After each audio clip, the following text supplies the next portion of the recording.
मी मराठीत न बोलल्यामुळे विमानात सहप्रवासी महिलेने धमकावले असा आरोप यूट्यूबर माही खान याने केला होता।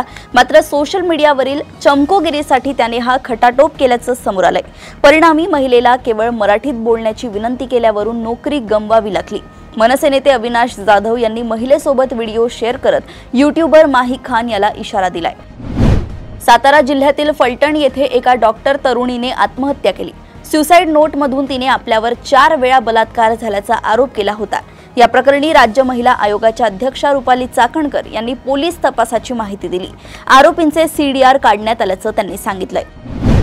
यावर्षी पंढरपूर येथे 2 नोव्हेंबर रोजी होणाऱ्या कार्तिकी एकादशी यात्रेसाठी राज्यभरातून 1150 जादा बस सोडण्यात येणार आहे।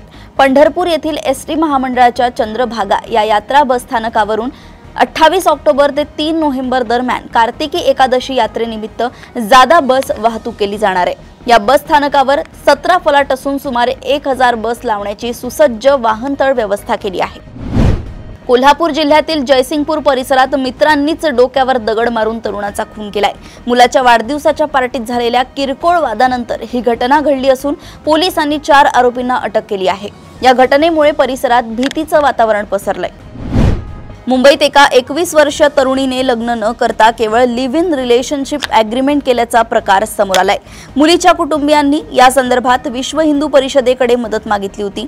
संबंधित युवती एका मुस्लिम तरुणासोबत लिव्ह इन रिलेशनशिपचा करार करून राहत असल्याची माहिती असून विश्व हिंदू परिषदेने याला लव्ह जिहादचे नवीन स्वरूप असल्याची टीका केली आहे।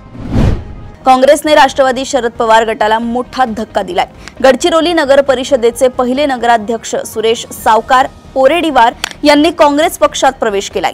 काँग्रेस पक्षाचे प्रदेशाध्यक्ष हर्षवर्धन सपकाळ आणि नेते विजय वडेट्टीवार यांच्या उपस्थितीत हा पक्ष प्रवेश मेळावा पार पडलाय।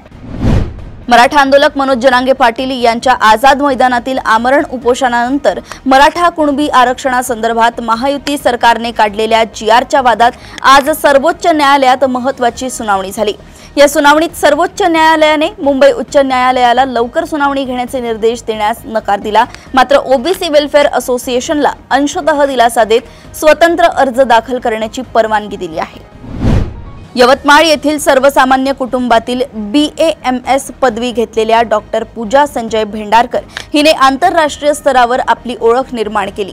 Commonwealth youth piece ambassador network London यांच्या माध्यमातून 56 देशांचे संघटन करण्यात आले आहे। यामध्ये भारताचे प्रतिनिधी म्हणून 2025 ते 27 या कालावधीसाठी पूजा यांची निवड झाली आहे। नाशिक येथे भाईगिरी करणाऱ्या एकाला पोलीस ठाण्यात आणून फटाके देणाऱ्या रील स्टार अंमलदाराला संबंधित प्रसाद महागात पडलाय। खात्यांतर्गत चौकशीचे आदेश देत संबंधिताला आता नियंत्रण कक्षात नेमल्याने अधिकारी कर्मचाऱ्यांचेही धाबे दणाणले आहे। 8 दिवसात चंद्रपुरात 3 शेतकऱ्यांचा बळी वाघानं घेतलाय। या घटना ताज्या असतानाच शेतात जनावरांसाठी चारा कापत असलेल्या शेतकरी महिलेवर वाघाने हल्ला करून ठार केलंय। ही घटना चंद्रपूर जिल्ह्यातील गोंडपिपरी तालुक्यात येणाऱ्या गणेश पिपरी गावात घडली आहे।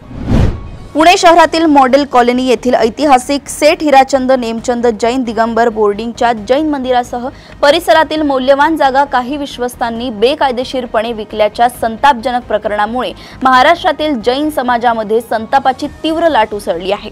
अहिल्यानगरमध्ये सकल जैन समाजाने आज शहरातील कापड बाजार येथून मोर्चाला सुरुवात केली आहे।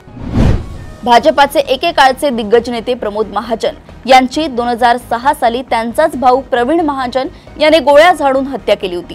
प्रमोद महाजन यांची हत्या ही केवळ पैशांच्या हव्यासातून आणि मत्सरामधून झाल्याचा दावा प्रकाश महाजन यांनी केलाय। वसईच्या राजोडी समुद्र किनाऱ्यावर रविवारी रात्री उशिरा झालेल्या भीषण अपघाताने परिसरात खळबळ उडाली आहे। भरधाव वेगात असलेली मर्सिडीज कार चौथरा तोडून थेट खाली कोसळल्याचा प्रकार आहे। सुदैवाने मोठी जीवितहानी टळली आहे। अजित पवार यांच्या पक्षाच्या दिव्यांग सेलचे प्रदेश कार्याध्यक्ष रामदास पाटील सुमठाणकर यांच्यासह बऱ्याच महत्त्वाच्या पदाधिकाऱ्यांनी पक्षाला रामराम केलाय। नांदेड जिल्ह्यात अजित पवार यांना हा फार मोठा धक्का मानला जातोय। उद्या 28 ऑक्टोबर रोजी नांदेडच्या देगलूर येथे त्यांचा काँग्रेस पक्ष प्रवेश होणार आहे। अजित पवार यांच्या राष्ट्रवादी पक्षाच्या महिला पदाधिकाऱ्याचा लावणीवर डान्स करतानाचा व्हिडिओ समोर आलाय। अजित पवारांच्या राष्ट्रवादी पक्षाच्या नागपूर कार्यालयातील हा व्हिडिओ आहे।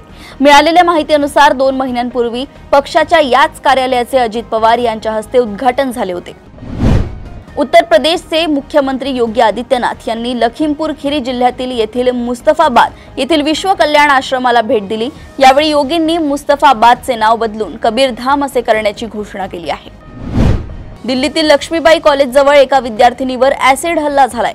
रविवारी सकाळी 11:30 वाजताच्या सुमारास ही घटना घडली आहे। या घटनेनंतर जखमी विद्यार्थिनीला दीपचंद बंधू रुग्णालयात उपचारासाठी दाखल करण्यात आले। 23 नोव्हेंबर 2025 रोजी विद्यमान सरन्यायाधीश भूषण गवई यांचा कार्यकाळ संपुष्टात येतोय। सरन्यायाधीश भूषण गवई यांनी त्यांचे उत्तराधिकारी म्हणून न्यायमूर्ती सूर्यकांत यांची शिफारस केली आहे। बिहार नंतर आता देशभरात SIR म्हणजेच मतदार यादीचे विशेष पुनरावलोकन सुरू होणार आहे। ही प्रक्रिया मंगळवारपासून सुरू होण्याची शक्यता आहे। यासाठी भारत निवडणूक आयोगाने आज सर्व राज्यांच्या अधिकाऱ्यांची बैठक बोलावली आहे। लखनौमधील काकोरी कम्युनिटी हेल्थ सेंटर येथे सिझेरियन प्रसूतीनंतर दाखल झालेल्या महिलेला कर्मचाऱ्यांनी एक्सपायर झालेलं ग्लुकोज दिलं। ग्लुकोज लावल्यानंतर लगेचच महिलेची प्रकृती बिघडली आणि तिच्या तोंडातून फेस येऊ लागला। गंभीर अवस्थेत महिलेला क्वीन मेरी हॉस्पिटलमध्ये रेफर करण्यात आले। उत्तर इंग्लंडमध्ये भारतीय वंशाच्या महिलेवर अगोदर हल्ला करून शिव्या देण्यात आल्या आणि त्यानंतर बलात्कार केलाय। याबाबतची माहिती ब्रिटिश पोलिसांनी दिली आहे। वेस्ट मिडलँड्स पोलिसांनी सीसीटीव्ही फुटेज जारी केले असून त्यामध्ये आरोपी स्पष्टपणे दिसतोय। तपास सुरू आहे।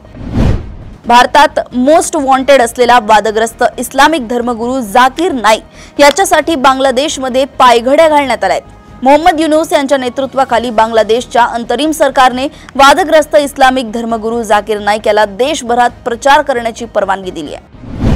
युक्रेनने रशियाची राजधानी मॉस्कोवर सर्वात मोठा ड्रोन हल्ला केलाय।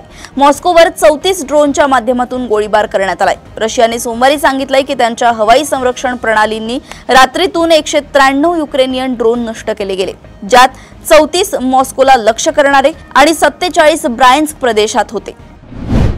देशातील सुमारे 8000 शाळांमध्ये सन 2024 ते 25 या शैक्षणिक वर्षात एकाही विद्यार्थ्याने प्रवेश घेतला नव्हता। तरीही अशा शाळांसाठी 20,000 शिक्षक नियुक्त केले गेले अशी माहिती सरकारतर्फे प्रसिद्ध करण्यात आली आहे। शून्य पटसंख्येच्या या शाळांमध्ये शिक्षकांच्या सर्वाधिक नियुक्त्या पश्चिम बंगालमध्ये केल्या गेल्या। त्या पाठोपाठ तेलंगणाचा क्रमांक लागतो। इंटेलिजन्स ब्युरोने सहाय्यक केंद्रीय गुप्तचर अधिकारी ग्रेड 2 टेक पदांसाठी 258 जागांसाठी भरती प्रक्रिया सुरू केली आहे। ऑनलाईन अर्ज 25 ऑक्टोबर 2025 पासून सुरू होतील आणि 11 नोव्हेंबर 2025 पर्यंत अर्ज करता येतील। या पदांसाठी गेट 2023, 2024, 2025 मध्ये पात्रतेचे गुण मिळवलेले उमेदवार अर्ज करू शकतात। UGC नेट डिसेंबर 17 साठी अर्ज करण्याची मुदत वाढवण्यात आली आहे। आता उमेदवार 27 नोव्हेंबर पर्यंत अर्ज करू शकतील।